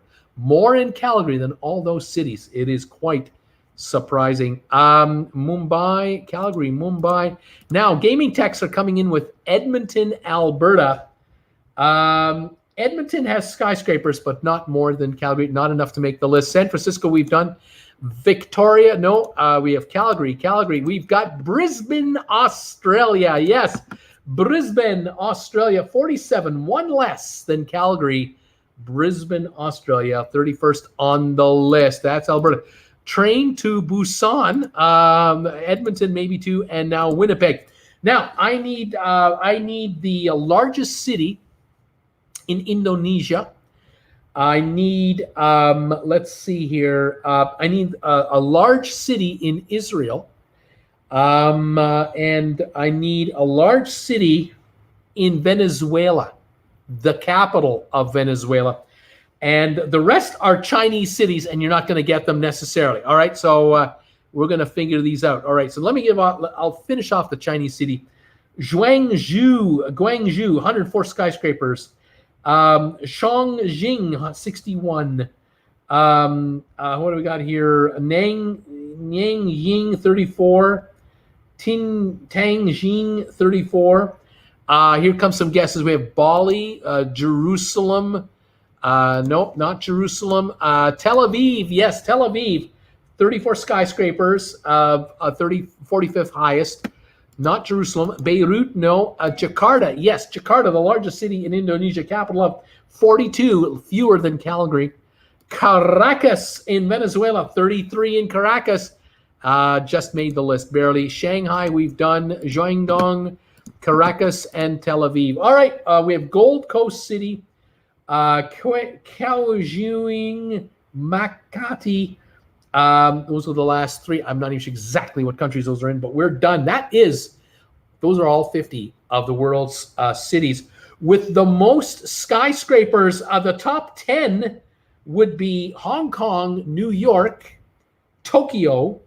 Thank you, Debbie Emanuel. Chicago, Shanghai, Dubai, Toronto, Singapore, Bangkok, Zhengzhou, Seoul, Sydney, Osaka. Those probably more in the top 10. Those are your biggest cities for skyscrapers. All right, let's move on to the next skill testing question here. Tell me, if you could, in the United States of America, can you tell me the cities in the USA that have the word beach in it? The word beach, B-E-A-C-H. The largest cities in America with the word beach. We have cities with letter A, B, C, D, E, F, G, H. Almost all of them. I've got 89 cities with the word beach in them. So fire away. Give me any guesses you can with cities in the United States with the word beach in them. All righty. I'm just waiting for my computer to load these up. They're coming in like crazy here on my phone. I see them coming through. Fantastic, guys. Here we go. They're coming in right now. Here we go. Let's see here. Here we go. Let me now reset my computer. Okay. Long Beach, Lamar. Yes. Long Beach is California, of course. I believe that would be the single largest city in all of the United States with the word beach. Long Beach's population, 462,000. Jennifer is thinking, Jennifer McCandless, Palm Beach. Palm Beach, I've got Palm Beach, Florida with 8,800 people. Well done. Boynton Beach, SLGC Mets, Boynton Beach. Number one for the letter B, 78,000. Well done. Makati is in the Philippines near the part of Manila. Thank you, just a bill or two. Gaming Text, and if Manila was guessed, whoever guessed it got it right. Gaming Text, Newport Beach. 84,000 people in Newport Beach. Number one with the letter N. We're looking at Palm Beach. We've got it. Milan. Miami Beach. We have Miami Beach with 88,000 people. Definitely. We have Cocoa Beach coming in. Cocoa Beach, 11,700 in Florida. That's another one. Thank you, Mrs. Brittany Anderson. Stefan, Long Beach. We've got Huntington. We have Jacksonville Beach. Someone just guessed Jacksonville Beach. Here we go. Jacksonville Beach. Let's see if it ranks. Yeah, 23,628. in Florida. We have Jennifer McCandless. Myrtle Beach. Yes, Myrtle, number 3 largest, 34,695 in Myrtle Beach. Brittany had Miami. Laguna, the gaming techs, Laguna. 22,800 people in Laguna Beach, California. Just a bill or two. Venice, Venice Beach, but it's not officially called that. Venice, California's actual name, but it's a good guess. Hernias, is that Hernias Beach? Well, that could be a pain, but I don't have that one. Sorry. Miami, we've done Myrtle Beach. We've done Myrtle already, haven't we? Yes, we've done Myrtle Beach. Palm Beach, we've done Cocoa. We've done Daytona Beach. Yes, Daytona Beach in Florida. 69,186. I've walked that beach. That was many years ago. But yes, Huntington Beach. California, 199,000 people. Daytona, we have Long Beach. We have Hermosa Beach, 19,000 people in California. Yep. Pacific Beach. Not showing anything called Pacific Beach on this list. Newport Beach. We've done. Yeah, we've done Newport. My hometown, Myrtle Beach, right on, Nikki. Orange Beach. Brittany wants to know, is there an orange? Yes, there is. Orange Beach, Alabama, 6,200 people. Daytona, we did. Virginia Beach. Here we go. Virginia Beach is the number 2 largest city in Beachville. 449,974. Virginia Beach. South Beach. Someone put in here South Beach. I don't have anything actually called South Beach. Clearwater Beach. Clearwater, don't have one. West Palm Beach. Yes, 111,955 in West Palm Beach, Florida is correct. Manhattan Beach, California, 35,000 people. Yes. Redondo Beach, 66,749, the number 1 beach city starting with the letter R. Revere Beach. I've got Riviera, 35,000 in Florida. I'll give you that one. Panama Beach, Panama City, 12,500. I'll give you that. Venice Beach, we've tried. Virginia Beach, we did. Panama. It said Panama City Beach, and we've done the Panamas. We are Panama City, 12,000. We're done with Panama. Okay, Pebble Beach. Doesn't show big enough to count if it is a city unto itself. Surfside Beach. Nope, nothing like that. Crystal Beach. Nope, I haven't got a Crystal Beach. Huntington, we did. Long Beach, we did. Mexico City Beach in the USA. Not going to work. Delray Beach. Our friend Sylvan Forrest is in the house. Delray Beach is correct, sir. 69,500 or so. 69,451 in Florida. Welcome, Sylvan, to the show. You found me. This is good stuff. Very Beach, Very Beach. No, those Vero. Vero, Vero Beach, Florida, 17,500. We'll take that one. Thank you. China Beach, not in the USA. Nothing showing on the list. But we get Vero Beach. Let's see if we get some more here. Name the, there's an ocean beside the USA. Use that name and you got a winner, but it's not Pacific Ocean. It's the other one. Let's see here. The name of a state. There's a south and a north to this state. What's the state's name? That's a beach town. Let's see here. I can find any more. It's a couple of forts. F-O-R-T. So Fort something beach. You know any of those offhand? See if any of you get those. Let's see. New comments. Rockaway Beach. Rockaway. OPQR. Doesn't work. Debbie's saying, hi, Sylvan. Crowded Beach. Laugh out loud. Jamaica Beach. Yes. 1,079 people in Jamaica Beach. Waikiki Beach. Not showing it. Atlantic. Everybody got Atlantic Beach. Yes, Atlantic. There's Atlantic Beach, Florida, Atlantic Beach Village, New York, Atlantic Beach in North Carolina, Atlantic Beach in South Carolina. 4 of them. All of them are done now. Okay, Newport we've done. Carolina Beach, yes. Carolina Beach in North Carolina, 6,300. We got one more out of the way. Everyone got Atlantic and Carolina. Those are easy to do. Virginia, we did Fort Walton. Let's see. Fort Walton Beach, Florida, 22,000 people. Fort Lauderdale, but not beach. It's Fort Lauderdale. Fort Walton, well done. South Dakota Beach. Nope, haven't got that. Fort Myers Beach. Yep, Fort Myers Beach. It's a town, 7,094.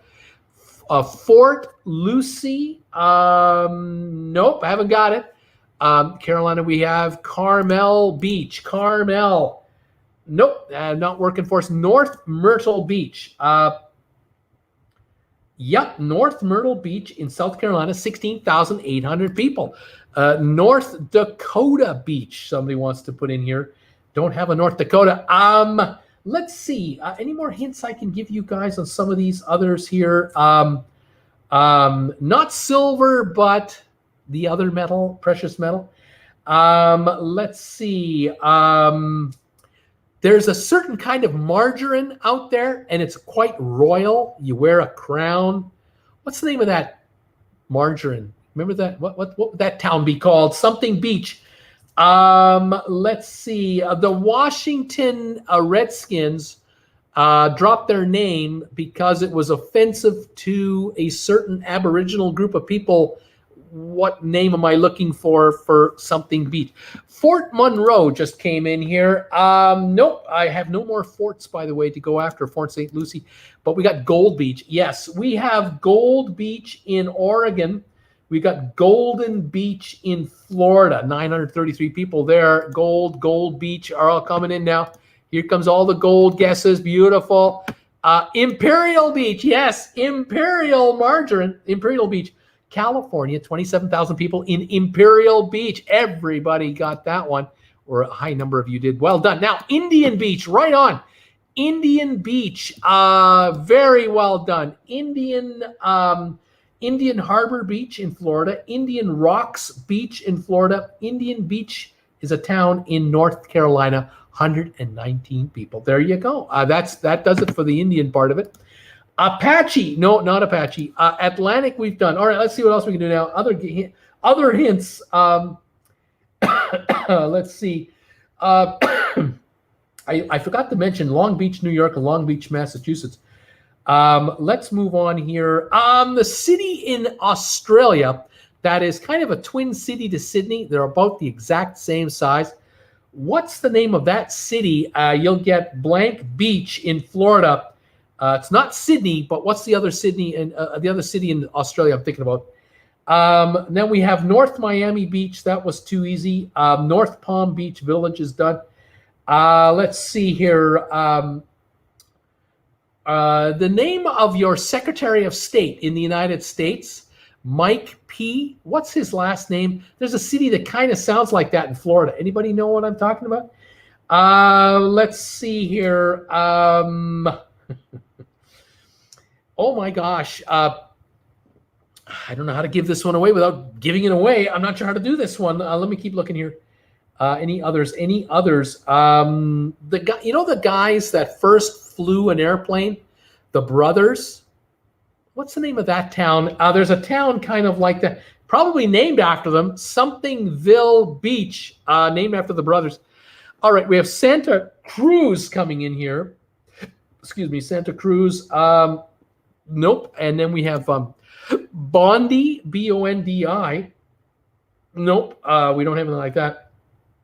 I got Bradley Beach. I've got Bel Air Beach, Florida, Bradenton Beach, and Bethany Beach in Delaware. Chesapeake Beach in Maryland, Colonial Beach, and Cannon Beach.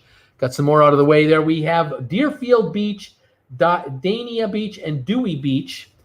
For the letter E, you haven't got any of them, and I can see why, because it's Ewa, E-W-A Beach, Estito Beach in South Carolina, Estral Beach in Michigan, Emerald Beach in Missouri, I think is Emo is Missouri. Am I right? Fernandina Beach in Florida, Flagler Beach, Florida, Folly Beach, South Carolina, Grover Beach, California, Grand Beach, Michigan, Hallandale Beach, Florida, Holmes Beach, Florida, Highland Beach in Florida, Juno Beach in Florida, Cure Beach Town, K-U-R-E, and Key Colony Beach, Florida, Lake Worth Beach, Florida, Madeira Beach in Florida. I'm still looking for the city out of Australia that would be a twin city to Sydney that would name a beach. Here they are. Jennifer has Melbourne. So does Brittany. So does Sean. So does Lamar. Stefan got it. Jeannie got it. Everybody got Melbourne Beach. Melbourne Beach is in Florida. 3,200 people. Well done.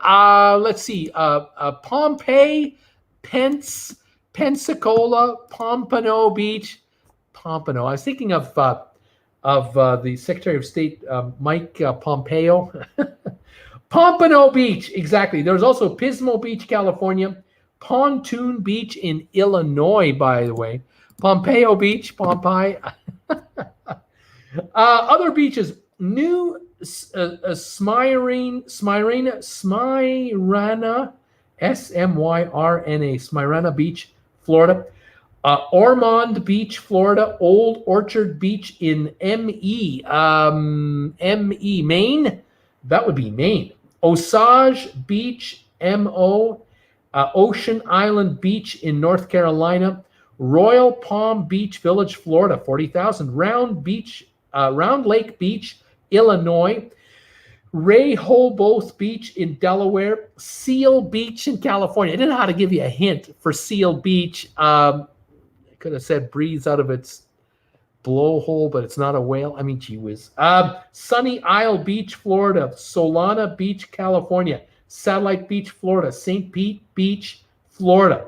Tropicale Beach Town, North Carolina. Union Beach in New Jersey. And last few here, Waimanalo Beach, Hawaii.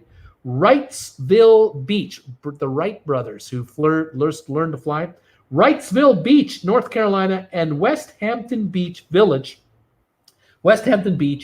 in New York. And those are all the beach towns in the United States. Oh my gosh, that's a lot of beach towns in the USA. From like 100 odd people that some of you guessed, right up to 400,000. Very well done indeed. All right, let's move on. We're getting into some nicknames now. We're going to have some fun. I hope we're having fun with nicknames. I sure hope you don't mind these. Some of these are hilarious. Nicknames. Here we go. First off, for the nicknames I'm looking for, I'm going to give you hints, and let's see how you do on the answers. Okay, let's kind of get up here.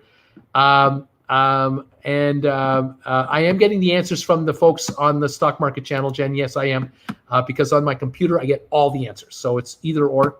All right, that was a fun one, says Debbie. All right, guys, here comes your Seinfeld nicknames. All right, here you go. What is the nickname that they gave Elaine when she sent out the Christmas card that was photographed by Kramer? Anybody know what her nickname was? What was the name of Kramer's girlfriend, her nickname, that convinced Jerry to wear the puffy shirt? What was her nickname? What was George's preferred nickname while working for Kruger Industrial Smoothing? But the nickname was stolen by somebody else at work. He wanted this nickname, but someone stole the nickname.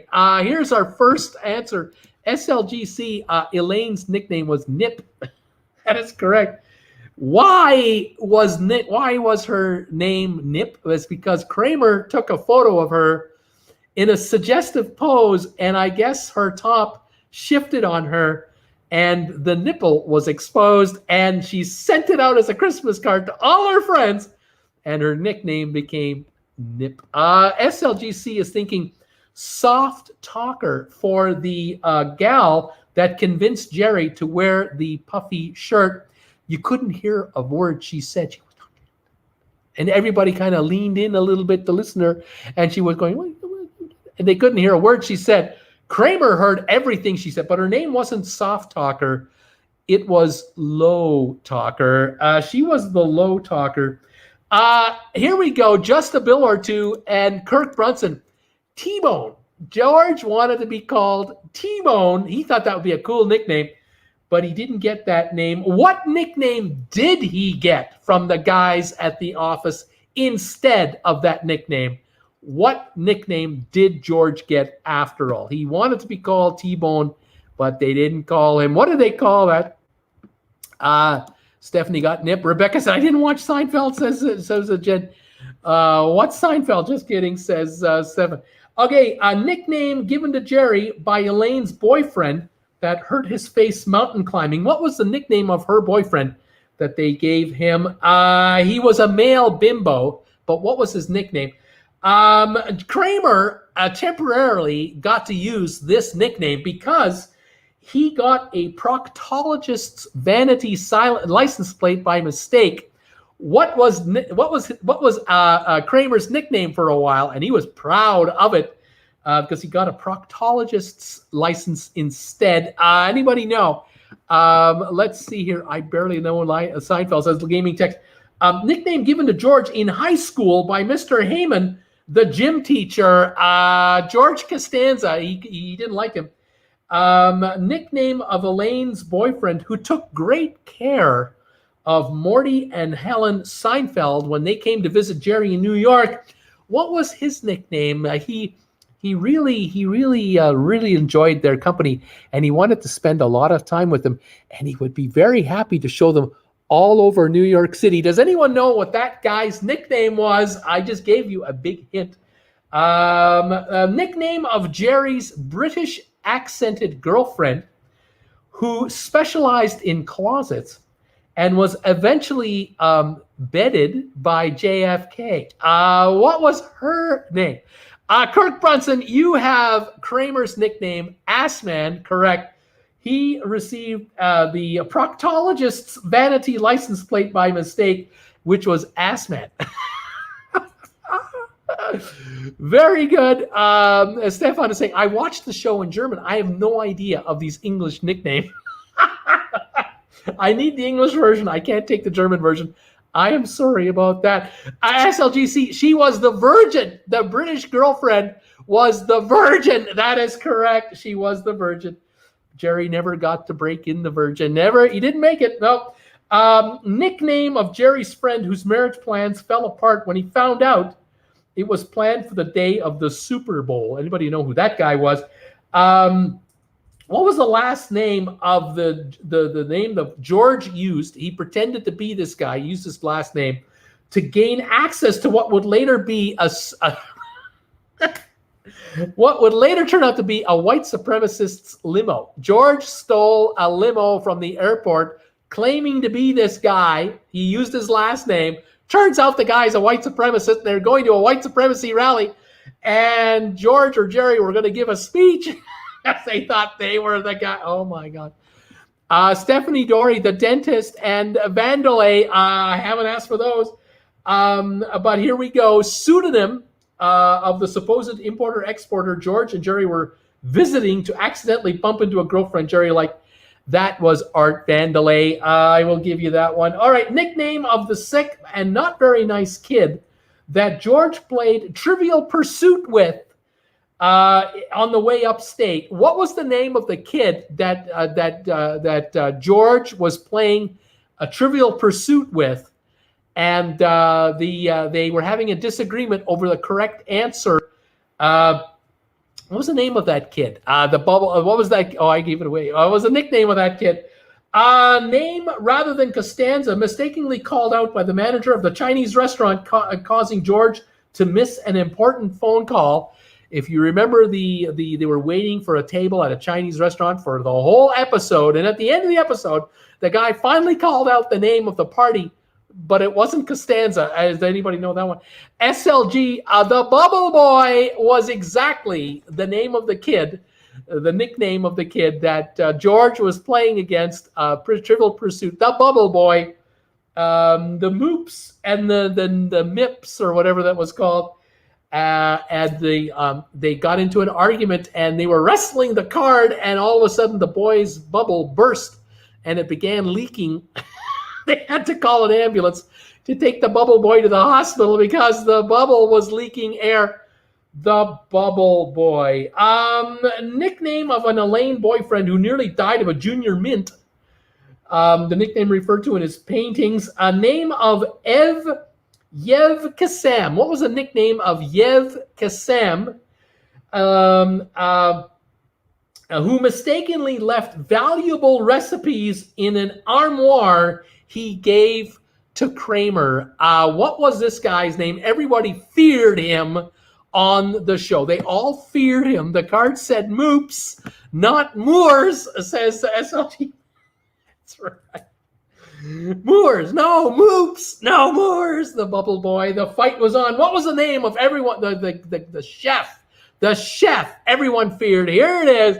The Soup Nazi. That is correct. The Soup Nazi. Yev Kassam. Oh my God. Name one of the two horses that George claimed to own when driving the Rosses out to his house in the Hamptons. He was pretending, he was lying. He said he had a stable with 2 thoroughbred horses, and these two knew he was lying, and they were forcing him to drive them to the Hamptons to dare them. They were daring him to show them this so-called house he owned in the Hamptons. He didn't own a horse in the Hamptons. He didn't own a house in the Hamptons. He owned nothing in the Hamptons. But what were the two names? Any idea the two names of these horses he claimed were his? I doubt anyone will get this. Let's see if we can finish this off here. Nickname of Elaine's co-worker, whom she gave Tic Tacs to in order to keep track of his movements, because this guy moved so quickly and so quietly. The next thing you know, you turn around, he's right there. She had to figure out a way to stop this guy from sneaking up on her. What was the name of this guy? Anybody know? We got the Soup Nazi. Beautifully done, everybody. Good afternoon, Bruce and TW family from Malibu. From Sandy. Hi, Sandy. We're looking for the Seidler. We're looking for the Seidler. The horses that George claimed to own were Snoopy and Prickly Pete.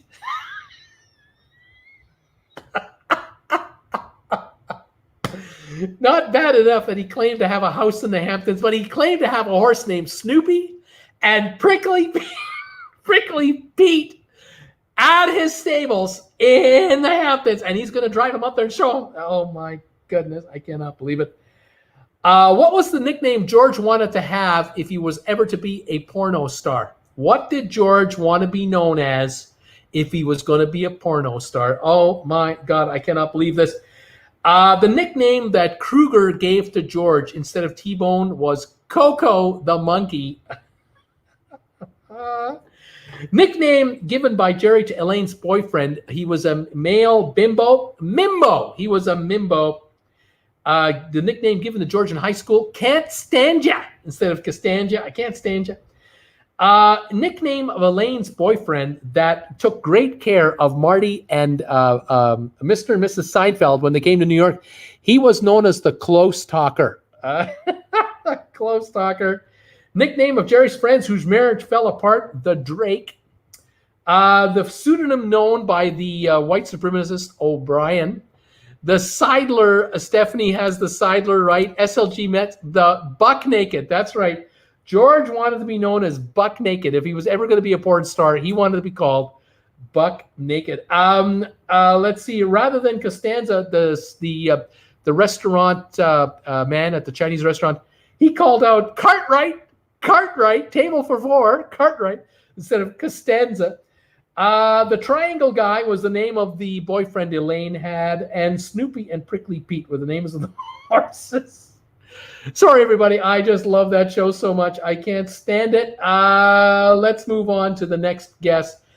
talk to me about these guys. Tell me the real name of the following people. I'm going to give you nicknames of singers. I'm going to give you singer nicknames, musician nicknames. You tell me their real names. All right, here we go. Get ready. Here we are. The first person I want you to identify is a guy known as the chairman of the board. I want you to tell me who's the boss. What musician is known as the boss? Who's known as the piano man? Who's known as the man in black? Who is known as the hardest working man in show business? Who was that nickname? Who was that in real life? Who are these people? I'm looking now for, here we go, Frank Sinatra. That's right, chairman of the board, Frank Sinatra. Bruce Springsteen was definitely known as the boss. That is correct, Bruce Springsteen. Well done. I'm trying to catch up with you guys. Oh, the comments are coming in faster than I can get them in here. Here we go. Thank you, SLGC Mets. Bruce Springsteen was the boss. Who was the piano man? That would be Billy Joel. That is correct. Who is the man in black? Johnny Cash, the hardest working man in show business. Who's known as the Fab Four? Who was known as the first lady of song? Who was known as Mr. Las Vegas? Who is known as the Motor City Madman? Any of these come through for you guys? Garth Brooks, no. Johnny Cash, yes. Joel, yes. Will Smith, no. James Brown, yes. The hardest working man in show business, James Brown. The Beatles were the Fab Four. That is correct. The First Lady of Song, Mr. Las Vegas, the Motor City Madman, the Singing Cowboy. Who was that? Satchmo. Who was Satchmo? The Velvet Fog. Who was known as the Velvet Fog? We got the Beatles coming in here. Ella Fitzgerald is coming in as the First Lady of Song. Ted Nugent is definitely Mr. Las Vegas.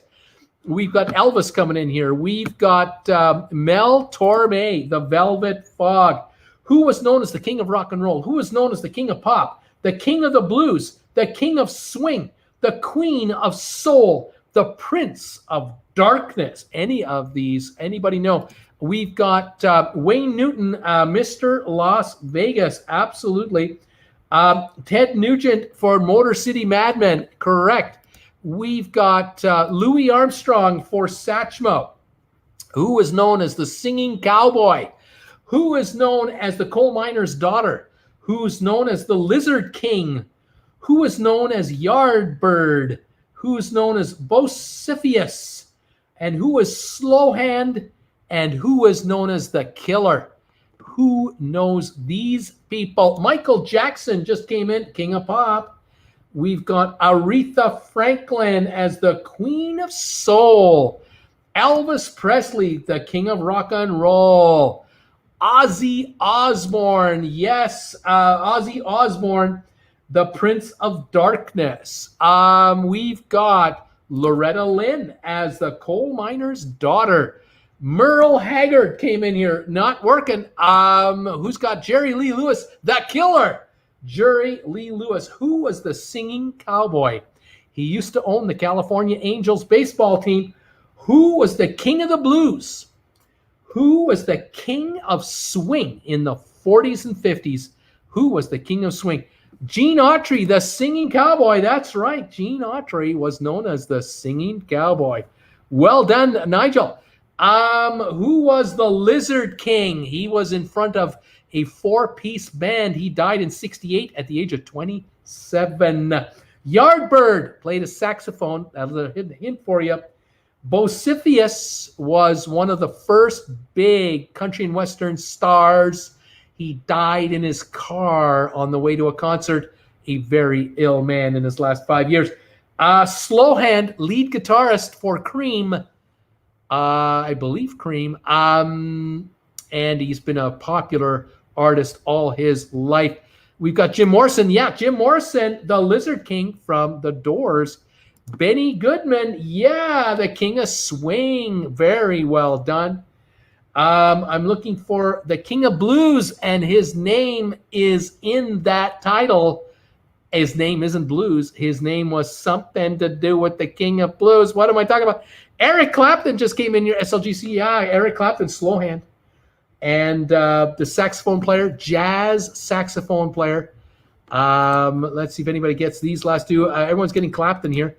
We've got B.B. King, the King of Blues, and we have Charlie Parker and Hank Williams Jr. He was known as Bocephus, and Charlie Parker was known as Yardbird. Okay, let's go on to the next one. Let's go on to the next quiz. Here we go. Here we go. Go. We are a-going. We are a-going. Here we go. Tell me these famous Americans. Tell me who these famous Americans are. The first one is First Lady of Cinema. She died in 2003. The First Lady of Cinema. Who would that have been? First Lady of the American Theater. She died in 1993. She was in the movie Airplane, and she was a stowaway trying to get in the movie Airport with Dean Martin. She was trying to stow away and fly to Rome without paying. Who was that actress? King of the Wild Frontier. Who is that? Who is Papa? Died in 1961. Famous writer. His name was Papa. Buffalo Bill died in 1917. What was his real name? Buffalo Bill. Who is this? Old Sink or Swim died in 1826. I believe he might have been a president of the United States. Old Sink or Swim. I'm putting the Americans to work right now. The great emancipator, former president of the United States, died in 1865. The great emancipator. Who am I talking about? Nikki Singleton is saying Helen Hayes. Yes, Helen Hayes. The first lady of American theater was Helen Hayes. Hemingway, Jen, yes, Ernest Hemingway was Papa, died in 1961. Davy Crockett, King of the Wild Frontier, died in 1836. Correct. Same, way to go, Justin Builder, too. We got SLG Missed Ernest Hemingway in here. Bill Cody was Buffalo Bill. That is right. Lincoln, President Lincoln, Abraham Lincoln was the great emancipator, the great nullificator from 1850. Who was that? Old Hickory, 1845, former president, Old Hickory. Old Tippecanoe. Who was old? No, Old Tippecanoe. Who was Old Tippecanoe? Died in 1841. Father of the American Revolution. Who was that? Died in 1803. The Belle of Amherst. That was a gal. Died in 1886. The Velvet Fog, we've already done this one. Who was that? Old Blue Eyes, we've done this one. Who's that? The Great Commoner, died in 1925. The Moses of Her People, died in 1913. Scarface, died in 1947. Who am I talking about there? We have Lincoln. We've got Jackson coming in here. Andrew Jackson, Old Hickory, died in 1845. Andrew Jackson, well done, everybody there. Washington, we've got Washington coming in here, not asking for Washington. We've got Paul Revere, not asking for Paul Revere. William Harrison, yep, William Henry Harrison, died in 1841. Old Tippecanoe. Dickerson, nope, not looking for Dickerson. Mel Torme is the Velvet Fog, died in 1999. Capone, Al Capone. Yes, Al Capone was known as Scarface, died in 1947. Tubman, yeah. Harriet Tubman, the Moses of Her People, died in 1913. Frank Sinatra, Old Blue Eyes, died in 1998. Can you believe it's been 22 years since Old Blue Eyes passed away? Alphonse Capone, that is correct. The Lone Eagle. Who was the Lone Eagle? Died in 1974. Father of the Constitution, died in 1836. Ike. Who was Ike? Good Gray Poet, died in 1892. The Little Magician died in 1862. Who was that? We have Emily Dickinson being guest here. Emily Dickinson, yes. The Belle of Amherst, died in 1886. Lady Day, singer. Who was that? She died in 1959. We have Thomas Jefferson being guest here. Thomas Jefferson not being asked for. We've got, unless we've already done Thomas Jefferson, I don't see Thomas Jefferson here at all. Lindbergh. Yes, Charles Lindbergh, the Lone Eagle, died in 1974. Eisenhower, I like Ike. That's right. Dwight D. Eisenhower, 1969. Jefferson, don't have. Houdini, nope, not Houdini. And Eisenhower again has come in. Additional comments. We've got Madison being guest. Nope. Yeah, James Madison. That's right. Father of the Constitution. James Madison died in 1836. Eisenhower coming in. We have Stephen F. Austin. Nope, we don't. I'm looking for that. Ben Franklin. Brittany's wondering, is Ben Franklin been asked for? Nope. And Billie Holiday. Yes, Billie Holiday died in 1959. She was Lady Day. Okay. The People's Tycoon. The People's Tycoon. He invented an invention that almost everyone could afford to buy eventually, and he mass-produced this thing. Well, who am I talking about? The Great Compromiser died in 1852. The Sultan of Swat. The Sultan of Swat died in 1948. Father of Texas died in 1836. Sage of Montecillo. Montecillo died in 1826. Montecillo. The Old Rough and Ready died in 1850. Old Rough and Ready. The father of the atomic bomb in 1967. This person died. Let's see. Rain has started in Houston. James Madison is being guest here. Have we done James Madison already? We have. We're moving on here. Thanks for the dinners, SLG Mets. Walt Whitman. Walt Whitman, yes, good gray poet, 1892, passed away. Martin Van Burnett, Martin Van Buren. Martin Van Buren died in 1862, the Little Magician. We have Henry Ford, correct. Henry Ford, the People's Tycoon, died in 1947. Henry Ford. Babe Ruth, the Sultan of Swat, died in 1948. Henry Clay, the Great Compromiser, died in 1852. Thomas Jefferson died in 1826. The Sage of Montecillo, correct. The Ford automobile, that is correct. George Herman Ruth. Enrico Fermi. Don't have Enrico here. Oppenheimer, the father of the atomic bomb, died in 1967. Steve F. Alton. Stephen F. Austin, father of Texas, died in 1836. We'll give you that, Stephen F. Austin. All right.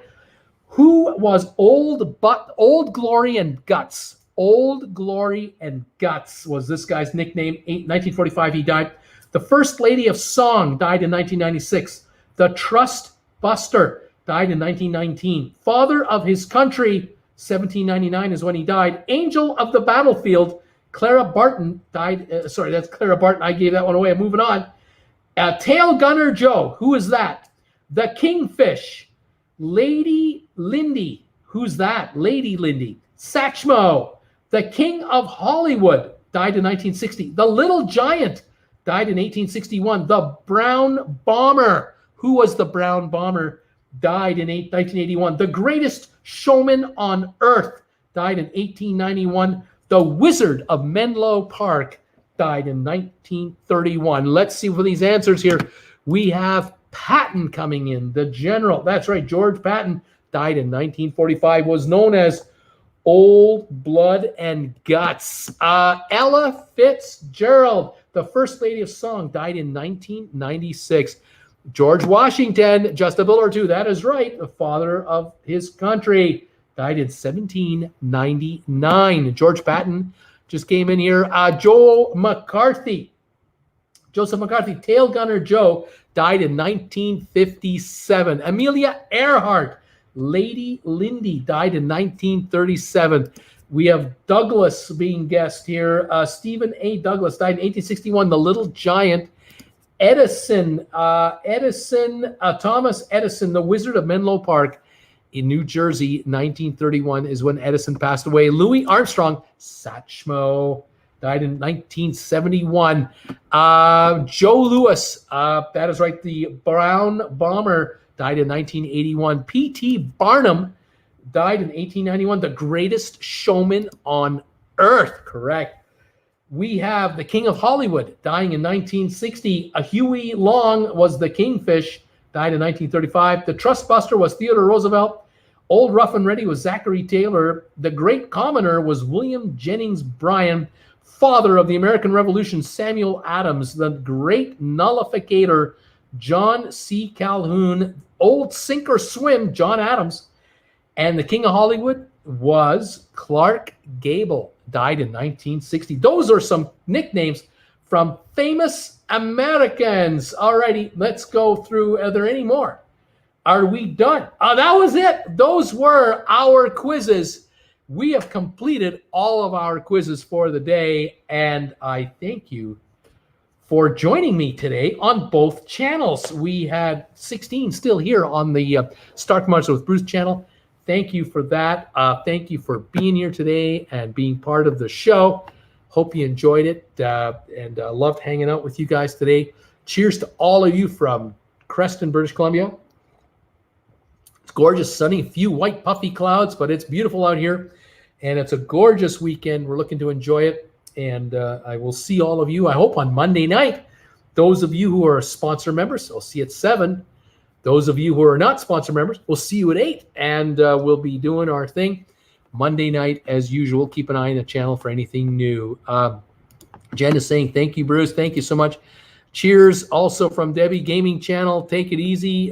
Just hit the 2-hour mark at 52 likes. Thank you for hanging out with me tonight. It's now 6 o'clock Eastern. 2 hours is long enough to be on for a surprise show.